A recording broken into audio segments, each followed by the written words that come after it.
The Book of Giants is this mysterious, ancient scroll that was literally found in a cave.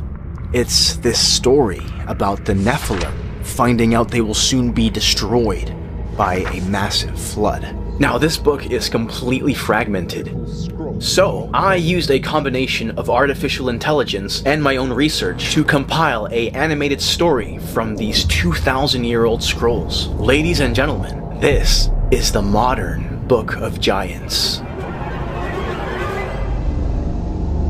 The whole world was filled with their magic, which they taught to mankind. Men had turned to unashamed violence, making swords out of metals which bred nothing but bloodshed. And women had turned to sorcery and laying with the angels, which birthed an entire race of giants, the Nephilim. You see, the fallen angels exploited the fruitfulness of the earth. They experimented with all kinds of fruits and trees, consuming almost everything. After all, they needed to feed their own sons, the great giants. You see, these beings were never satisfied.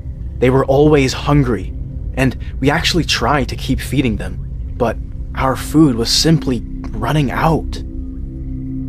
Humanity was already suffering greatly, until one day, this rumor had started to spread. Apparently, the angels were taking advantage of various creatures by performing all sorts of unnatural acts upon beast, animal, and then humanity itself. And they did it by force.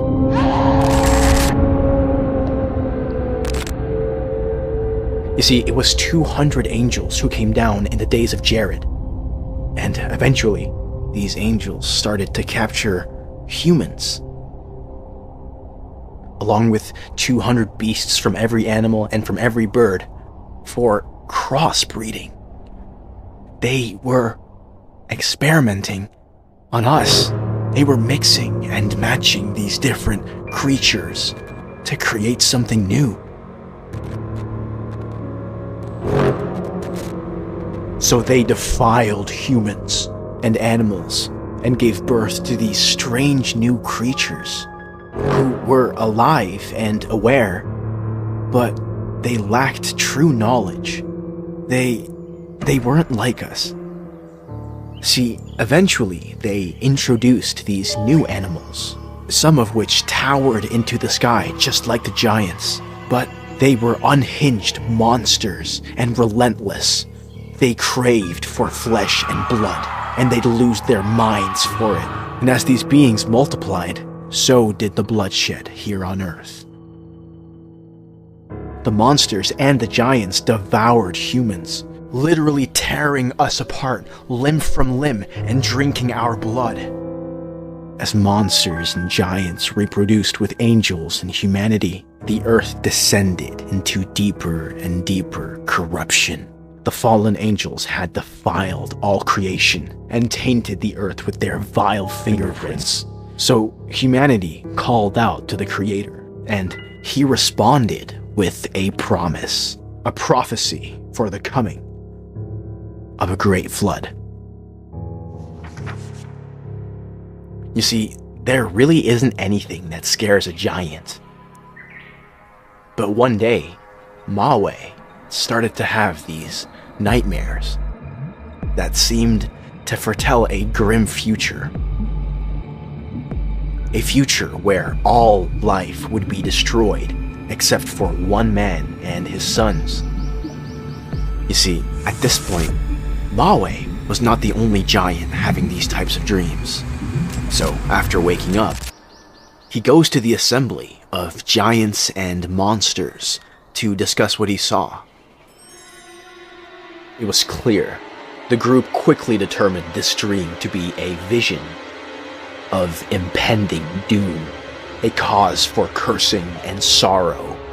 So Mawe replies, "Out of all the Nephilim here, I am the one who will be blamed the most out of this whole group.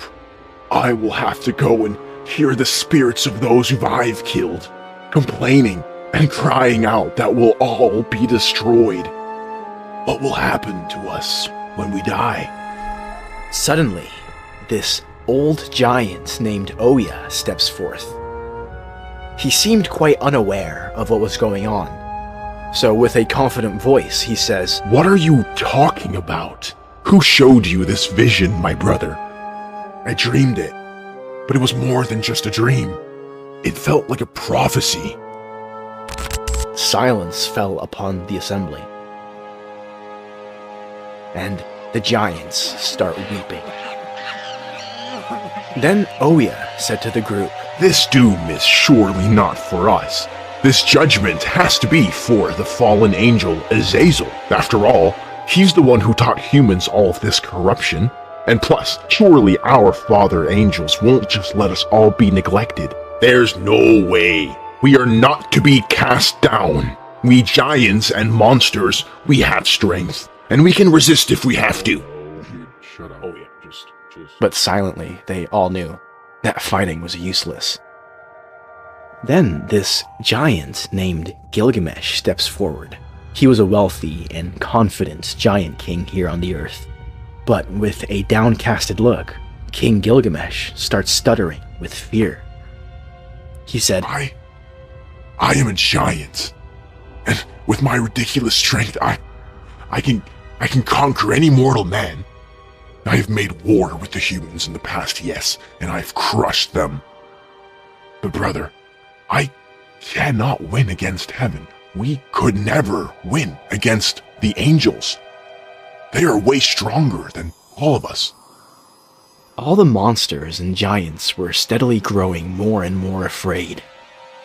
So Oya responds, Let's find Enoch, the scribe, the righteous man, so we can interpret these dreams for us.